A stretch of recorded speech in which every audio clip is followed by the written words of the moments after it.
export the VAL, and now we'll look at the actual input signals again and see where we go. So we want the input shaft, this one and this one. I'm not sure I selected stuff above. Yes, I did. Don't want that. Double check, take all of those as well. So, let's see.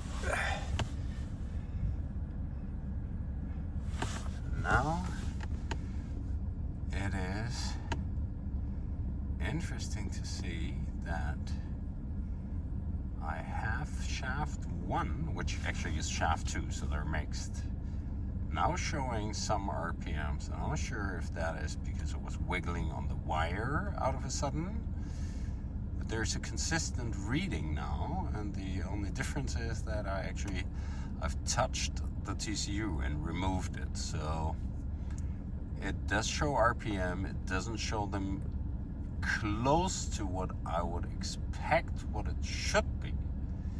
And now whether that actually means that drive shaft can't turn freely,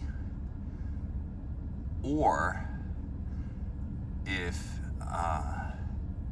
there's something on the resistance on the cable in the TCU that's doing something funny that I can't judge, but it's interesting that the zero has changed.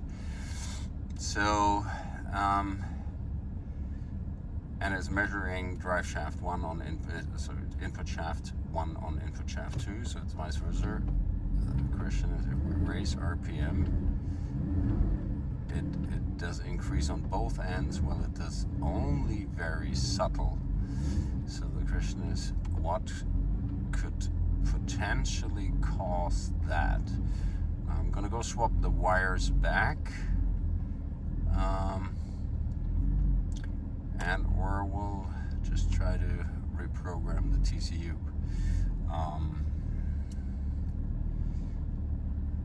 Well, I would think that you would have to have the engine off during that.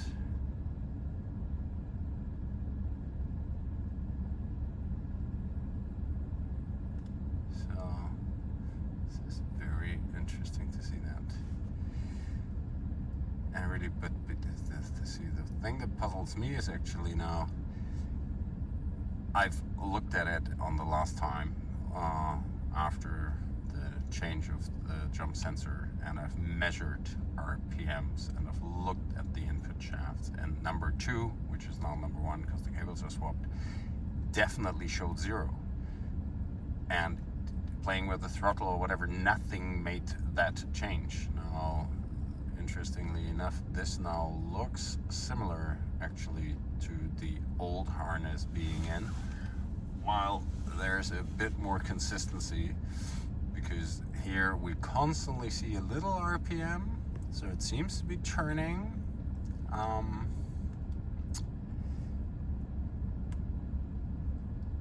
And it didn't on the old one, so I still think either within the TCU, within the old speed sensor, there was something that didn't measure like this one does. Still, problem is why there is that little RPM and not more.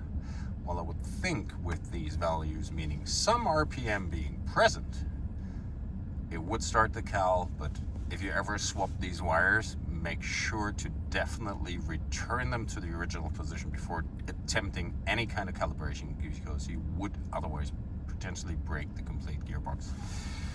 Well, we'll see. We'll swap the wires back and see how that turns out now, and we'll take it from there.